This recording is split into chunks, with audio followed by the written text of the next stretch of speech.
Baik pemirsa, saat ini kita sedang menunggu jalannya sidang yang akan dimulai pada pukul 14 sesuai dengan agenda Pengadilan Negeri Jakarta Pusat. Namun sebelumnya kita lihat terlebih dahulu seperti apa suasana di sana dengan bergabung dengan Yulfitri Nesa yang berada di Pengadilan Negeri Jakarta Pusat. Yufi, silakan laporan Anda saat ini.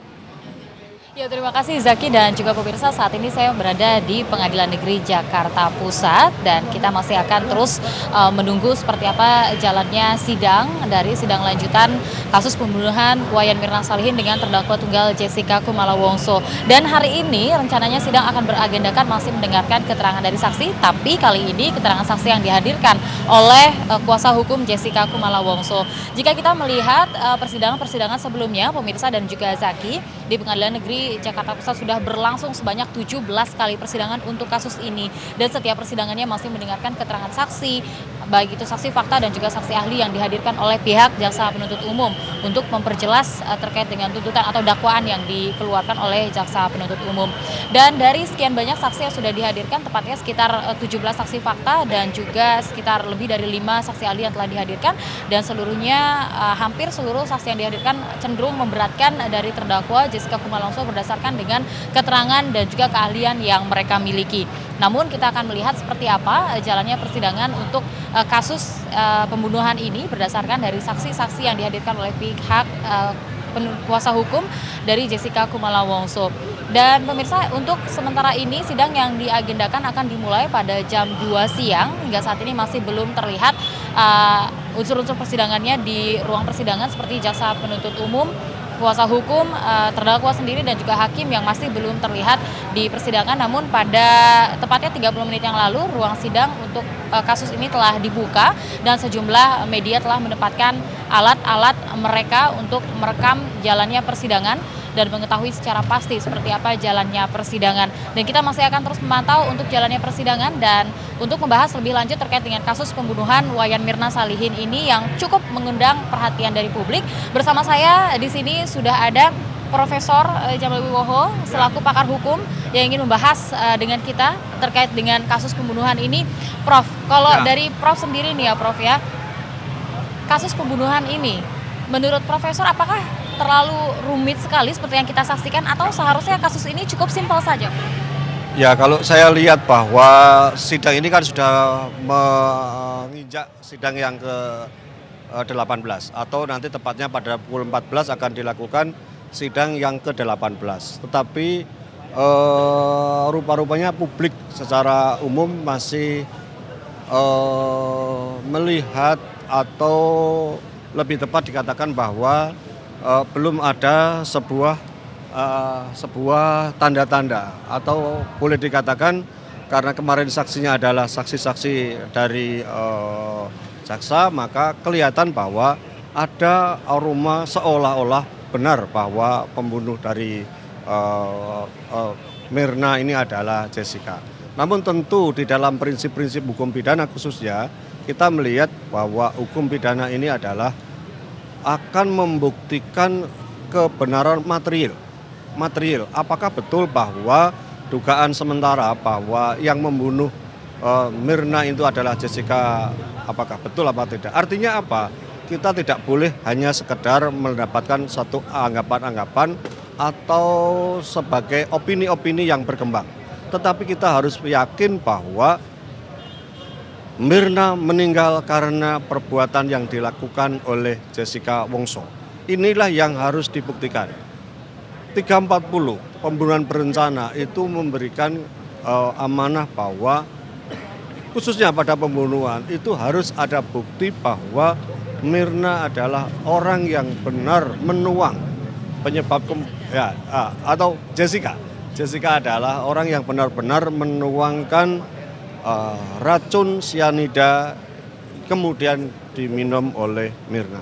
Inilah sekarang hakim harus jeli betul bahwa dia harus yakin dia yang menuangkan sianida dengan takaran tertentu sehingga menyebabkan kematian Wayan Mirna ini. Baik, kalau kita lihat begitu ya dari 17 persidangan yang sudah dilaksanakan sebelum-sebelumnya, apakah Profesor sudah dari sisi hukum sendiri, Profesor sebagai pakar hukum sudah bisa melihat bahwa memang ada bukti-bukti atau fakta-fakta yang dihadirkan selama persidangan yang sudah menggiring bahwa memang terdakwalah pelakunya?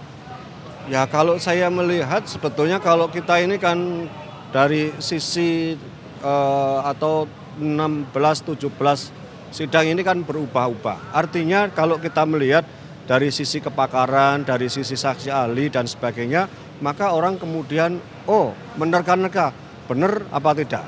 Sering-sering mengatakan benar, sering-sering mengatakan tidak.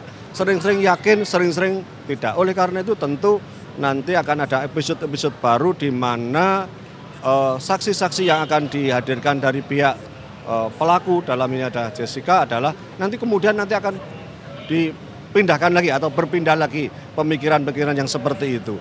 Oleh karena itu tentu kalau saya hanya menekankan pada aspek tadi, aspek material di mana ada bukti yang nyata-nyata ada orang yang menuangkan racun dalam bentuk sianida di dalam gelas itu dan diminum oleh Mirna dan menyebabkan kematian. Itu saja. Baik, ini diperlukannya adanya bukti material lagi-lagi begitu ya, bukti yang jelas begitu bahwa Jessica lah yang menuangkan racun dan juga yang dituangkan jika ada begitu ya gambar yang menampilkan Jessica menuangkan sesuatu dan yang dituangkannya ini haruslah sianida itu juga harus benar-benar terbukti begitu ya. Tapi dengan terbatasnya petunjuk atau alat bukti yang dihadirkan saat ini, apakah memang itu menjadi satu-satunya parameter untuk menyatakan bahwa terdakwa ini bersalah atau mungkin alat bukti yang lainnya juga bisa dipergunakan seperti keterangan saksi begitu? Ya, kalau kita lihat 184 KUHP itu kan juga menyatakan keterangan saksi, bukti, surat, petunjuk dan sebagainya. Lah, ini kan sudah, saksi sudah dihadirkan, keterangan-keterangan ahli juga sudah ada, petunjuk juga ada begitu ya. Tetapi tentu nanti pada end finally itu hakim harus yakin betul bahwa apa yang disajikan dalam sidang ini adalah benar. Kebenaran material itulah yang harus dicari.